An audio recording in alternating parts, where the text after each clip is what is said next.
여러분, 점심 메뉴판에 15,000원이라는 숫자를 보고 조용히 편의점으로 발길 돌린 적 있으신가요?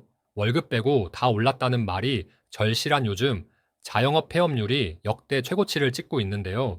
도대체 왜 수많은 식당들이 줄줄이 문을 닫는지 지금부터 그 현실을 파헤쳐 봅니다.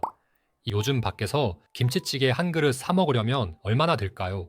불과 몇 년 전만 해도 10,000원짜리 한 장이면 커피까지 해결했는데 이제는 찌개 하나에 15,000원이 찍혀 있는 걸 보면 허수습만 나오곤 합니다. 단순히 우리 동네만 비싼 게 아니란 말이죠. 놀랍게도 우리나라의 식료품 물가는 OECD 38개국 중 스위스에 이어 2위를 차지했습니다. OECD 평균보다 무려 47%나 비싼 수준이라는데 정작 내 월급 통장은 이 속도를 전혀 따라가지 못하고 있으니 우리가 느끼는 체감 물가는 거의 재난 수준인 겁니다. 그런데 여러분, 진짜 문제는 비싼 가격 그 자체가 아닙니다. 우리를 정말 화나게 하는 건 이 돈을 냈는데 고작 이런 음식이 나온다고? 바로 이 지점입니다. 가격을 올렸으면 퀄리티도 같이 올라가야 하는데 오히려 재료는 부실해지고 맛은 형편없어지니 소비자들은 배신감을 느낄 수밖에 없는 거죠. 한 네티즌은 짜장면은 춘장에 고춧가루 콩, 몇 알, 짬뽕은 양파 가득, 오징어 한두 점, 라면이랑 뭐가 다르냐며 분통을 터뜨렸고요. 또 다른 분은 10,000원이면 집에서 하루에 3끼 해먹을 수 있는 돈인데 뭐 하러 외식을 해? 라며 아예 발길을 끊겠다고 선언하기도 했습니다. 비싸고 맛없는 식당에서 도박을 하느니 차라리 검증된 대기업의 맛을 택하는 사람도 많습니다. 이런 흐름을 증명하듯 가정간편식이라 불리는 HMR 시장은 그야말로 폭발했습니다. 2020년에 4조 원이었던 시장 규모가 2023년에는 6조 5천억 원을 넘어설 것으로 보이는데요. 이제 편의점 도시락이나 밀키트가 식당 밥보다 훨씬 싸고 깨끗하고 심지어 더 맛있다는 인식이 퍼져버린 겁니다.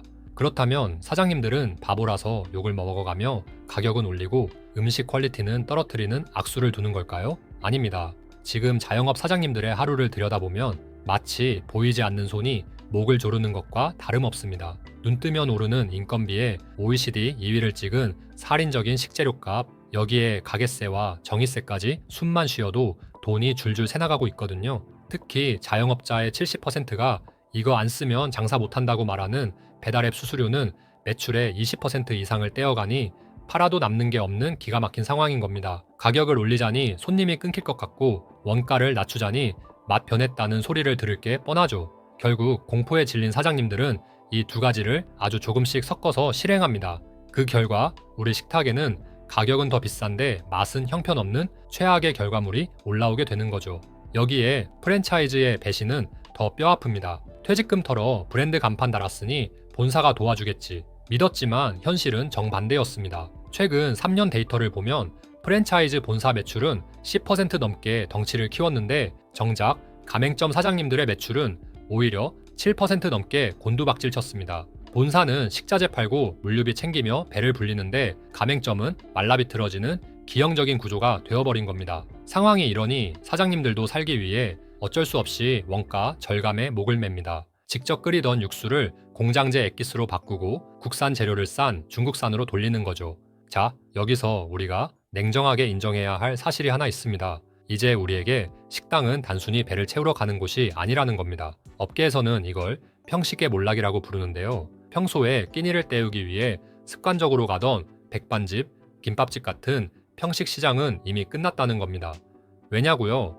편의점에 가면 5,000원짜리 도시락이 웬만한 식당보다 구성이 좋고 마트에는 맛집 레시피를 그대로 담은 밀키트가 널려 있으니까요. 그럼 사람들은 외식을 아예 안 하느냐? 그게 아닙니다. 소비 패턴이 아주 극단적으로 바뀌었습니다. 평소 두세 끼는 편의점 샌드위치나 샐러드로 가볍게 압축해서 때우고 그렇게 아낀 돈을 주말에 딱 한 번 제대로 된 곳에 몰빵하는 겁니다. 이제 손님들은 단순히 맛있는 밥을 원해서 식당에 가는 게 아닙니다. 집에서는 절대 느낄 수 없는 분위기, 서비스, 그리고 무엇보다 SNS에 올릴 사진을 건지러 가는 겁니다. 같은 돈가스를 팔아도 인테리어가 기가 막히거나 확실한 콘셉트가 없으면 명함도 못 내미는 세상이 온 거죠. 그렇다면 이 지옥 같은 폐업 도미노 속에서도 보란듯이 줄을 세우는 1%의 가게들 도대체 뭐가 다른 걸까요? 비결은 놀랍게도 여러분의 휴대폰 속에 있습니다.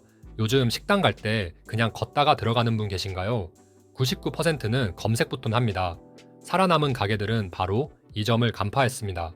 온라인상에 자신들의 철학, 메뉴, 분위기를 벽돌 쌓듯 촘촘히 기록해 둔 겁니다. 아무리 맛이 좋아도 검색되지 않으면 냉정하게 말해 소비자에게는 존재하지 않는 식당이나 마찬가지니까요. 또한 이들은 뺄셈을 할 줄 압니다.